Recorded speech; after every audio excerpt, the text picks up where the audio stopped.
Hello viewers, যারা class 6 এ পড়ছো, আজকে তাদেরকে আমি সেকেন্ড ইউনিট টেস্ট পরীক্ষার জন্য নিয়ে চলে এসেছি ইংলিশের সাজেশন। হ্যাঁ, তোমরা ঠিকই শুনেছো। আজকে তোমাদের বলে দেবো ইংলিশের কোন কোন চ্যাপ্টারের কোন কোন প্রশ্নগুলো বা কোন কোন প্যারাগুলো আগে থেকে পড়ে গেলে অনায়াসে তোমরা সেকেন্ড ইউনিট টেস্ট পরীক্ষাতে 50-এ 50 পাবে ইংলিশে। হ্যাঁ, তোমরা ঠিকই ধরেছো। তো দেখো, তোমাদের সিলেবাসে এবার সেকেন্ড ইউনিট টেস্ট পরীক্ষাতে কোন কোন লেসন রয়েছে। লেসন 4 থেকে লেসন 8 পর্যন্ত, অর্থাৎ লেসন 4, লেসন 5, লেসন 6, লেসন 7 এবং লেসন 8 পর্যন্ত তোমাদের সিলেবাসে কিন্তু এবার রয়েছে। তোমাদের পরীক্ষাতে তোমরা জানো 4টি স্টেপে পরীক্ষাটা হয়: সিন, আনসিন, গ্রামার আর রাইটিং। সিন কি? যেগুলো তোমাদের লেসন পড়ার মধ্যে রয়েছে সেখান থেকে কিছুটা প্যারা তুলে দেবে এবং সেই প্যারার মধ্যেকার প্রশ্ন লিখতে দেবে, তাই তো? এটাকে বলা হচ্ছে সিন। আনসিন কি? অজানা কোনো গল্প থেকে একটা প্যারা তুলে দেবে, সেখান থেকে দেখে দেখে তোমায় কিন্তু কোয়েশ্চেন আনসার লিখতে হবে, সেটা হলো আনসিন। গ্রামার কি? যেগুলো তোমাদের টেক্সচুয়াল সিলেবাসে রয়েছে সেই রিলেটেড গ্রামারই তোমাদের থাকবে। আর থাকবে রাইটিং। রাইটিংও তাই, অ্যাক্টিভিটিতে যে সমস্ত রাইটিংগুলো দেওয়া রয়েছে সেগুলোই তোমাদের দেবে। কিন্তু অনেক স্কুল আমি দেখছি স্কুল থেকে রাইটিং সাজেশন দিয়ে দিচ্ছে, তো তারা সেগুলোই করবে, সেখান থেকেই কমন পেয়ে যাবে। কিন্তু যাদের স্কুলে কিছু এখনো বলে দেয়নি বা দিচ্ছে না, তারা আমি যেগুলো বলছি সেগুলো করে যাও, পরীক্ষাতে কমন পেয়ে যাবে। তো বুঝতে পারলে পুরো ব্যাপারটা? এবার চলো আমি এক এক করে তোমাদের দেখিয়ে দিচ্ছি কোনগুলো ভালো করে করবে।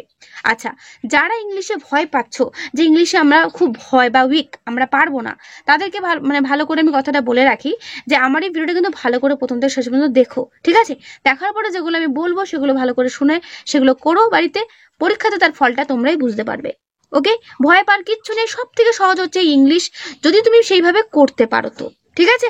তো দেখো, লেসন যেগুলো তোমাদের রয়েছে সেখানে কোনগুলো ভালো করে জোর দিয়ে পড়লে পরীক্ষাতে সেই সেন্টুকু যেটা তোমাদের তুলে দেবে সেটা কমন পাবে, ঠিক আছে? সেগুলো যদি আগে থেকে তোমরা পড়ে যেতে পারো বা আগে থেকে তোমাদের যদি পড়া হয়ে থাকে তাহলে তোমরা কিন্তু প্রত্যেকেই অ্যান্সারটা দিতে পারবে, কি তাই তো? তো চলো দেখে নাও এক এক করে। প্রথমে দেখে নাও lesson 4, the soap that never was, H.G. Wells. আচ্ছা, একটা কথা বলে রাখি, ইংলিশ হোক বা বাংলা হোক, আমি আগেও বলেছি আবারও বলছি, গল্প বা পোয়েম যাই হোক না কেন, মানে স্টোরি বা পোয়েম যাই হোক না কেন, রাইটারের নাম সহ স্টোরি বা পোয়েমের নাম মনে রাখবে, কারণ পরীক্ষাতে অনেক সময় রাইটারের নামও জিজ্ঞাসা করে। তো যে বা যারা ইংলিশটা দেখছো এখন, তাদেরকে বলবো খাতায় একটা জায়গায় সুন্দর করে লেসনগুলোর নাম এবং তার পাশে রাইটারের নামটা কিন্তু বাড়িতে লিখে প্র্যাকটিস করে নিও। যেরকম এখন যেটা আমরা পড়ছি, the lesson the soap that never was, lesson 4 যেটা পড়ছি, যে দোকানটি যেটা ছিল না, একটা দোকান যেটা ছিল না, এই গল্পটাতে রাইটার হচ্ছে H.G. ওয়েলস। এই H.G. ওয়েলস এর পুরো নামটাও অনেক পরীক্ষাতে দিতে পারে, উত্তর হচ্ছে হারবার্ট জর্জ ওয়েলস, ঠিক আছে? এটা মনে রাখবে, ওকে? আর এই গল্পটা কোথা থেকে নেওয়া হয়েছে এটাও আসানোর সময় না, দ্য ম্যাজিক শপ থেকে নেওয়া হয়েছে, এই জিনিসটাও ওকে পড়ে রাখবে, ঠিক আছে? তো দেখো, এখানে তো হলো, এটা পড়বে।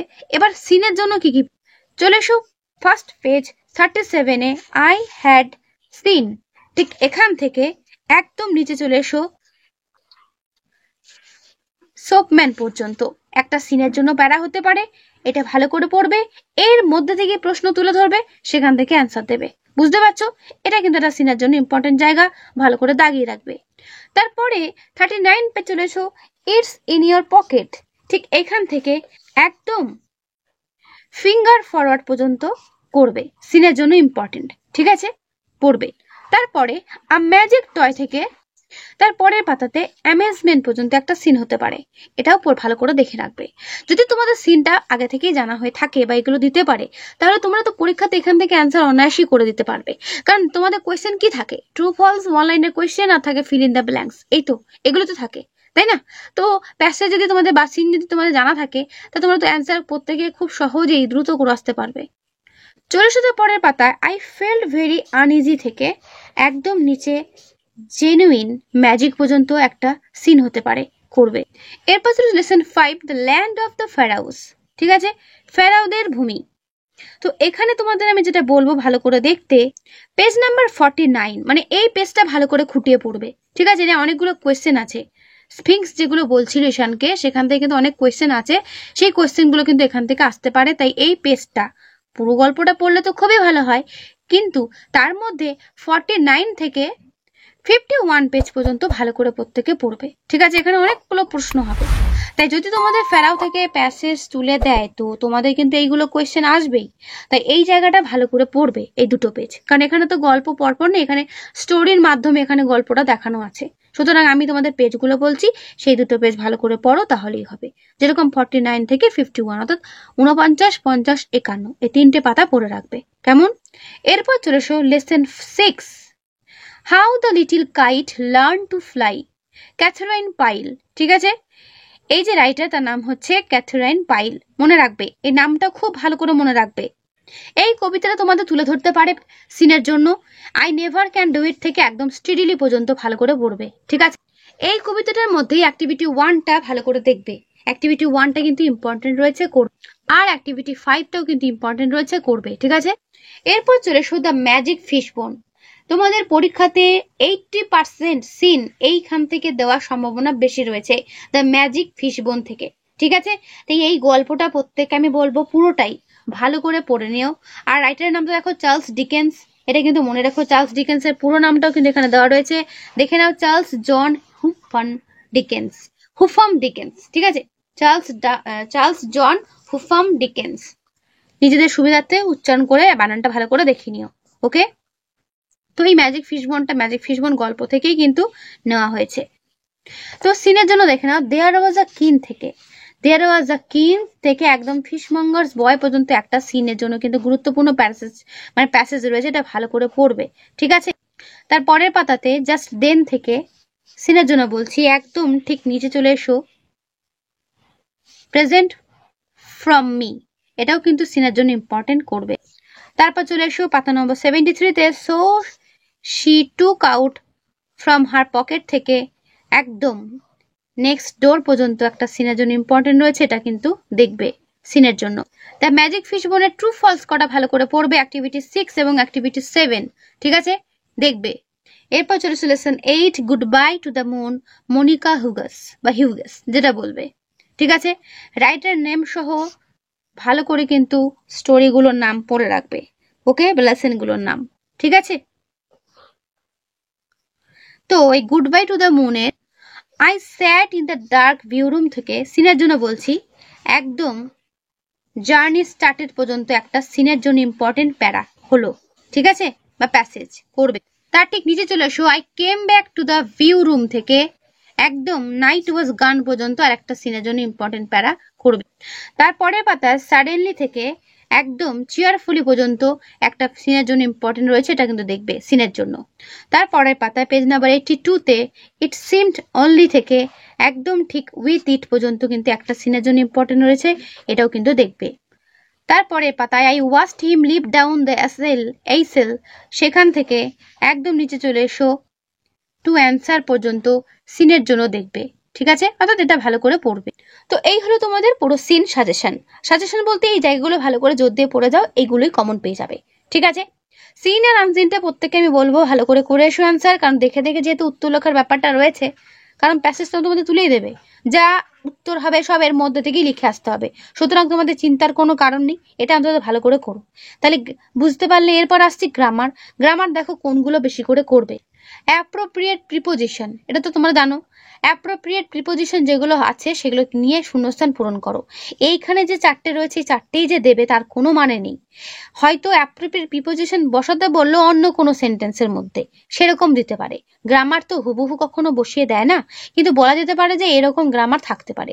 তাই অ্যাপ্রোপ্রিয়েট প্রিপোজিশন যদি গ্রামার কারো বই থাকে সেইগুলো একবার পড়েছেও, ঠিক আছে? তোমরা জানো সেন্টেন্সের অনেকগুলো ভাগ, কি? 5টি ভাগ: assertive, interrogative, imperative, optative, exclamatory. তো এই সেন্টেন্সগুলো সম্পর্কে একবার পড়ে নেবে গ্রামারে। আর কোন সেন্টেন্স কি, মানে এই যে অনেকগুলো সেন্টেন্স দেওয়া রয়েছে সেখানে সেগুলো কোন, মানে কি সেন্টেন্স, কিরকম ধরনের সেন্টেন্স, অর্থাৎ what kind of sentence the following আর, নিচের বাক্যগুলো কি ধরনের বাক্য সেগুলো পাশে তোমাকে লিখতে বলছে। আশা করি বুঝতে পারছো।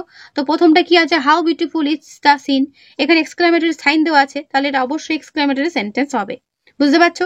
তাহলে তোমাকে কিন্তু ওই বাক্যগুলো সম্পর্কে গ্রামার বইতে ভালো করে পড়ে নিতে হবে, তারপর প্র্যাকটিস করতে হবে যে কোন কোন বাক্যগুলো কোন কোন বাক্য হতে পারে, তাদের নাম। 5টা বাক্য আছে, আবারও বলছি, assertive, interrogative, imperative, optative, exclamatory, এই 5টা সেন্টেন্সই হবে।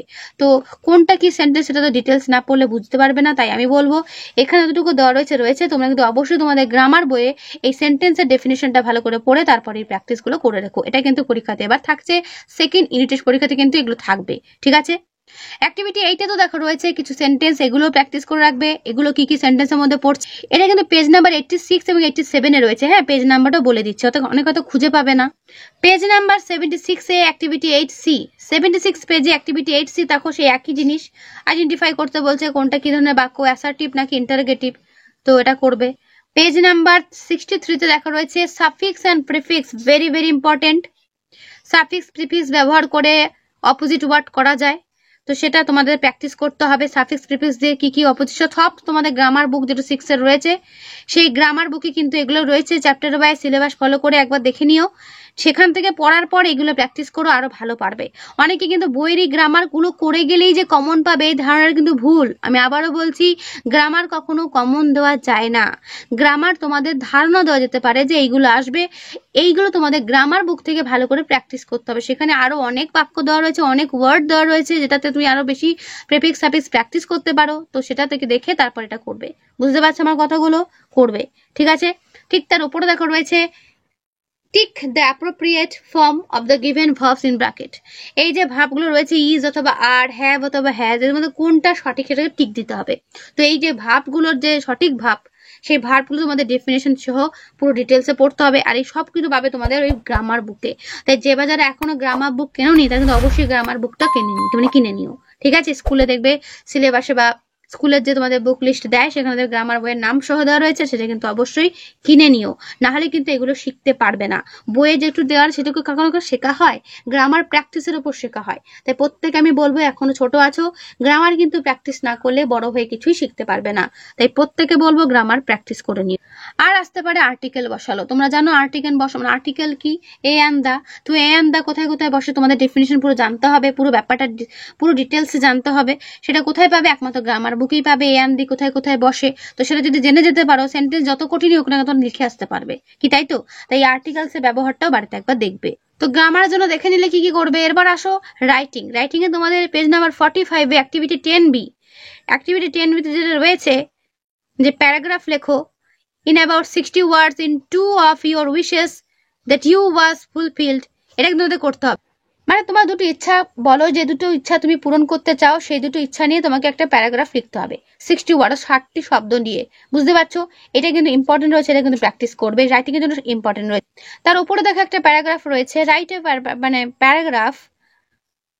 তার আগে বলছে suppose you see a strange objects displayed on the window of a shop, you go in and ask the shopkeeper about the object. মানে যেটা ম্যাজিক শপে যেটা হয়েছিল সেরকম একটা ঘটনা তোমার সাথেও ঘটেছে।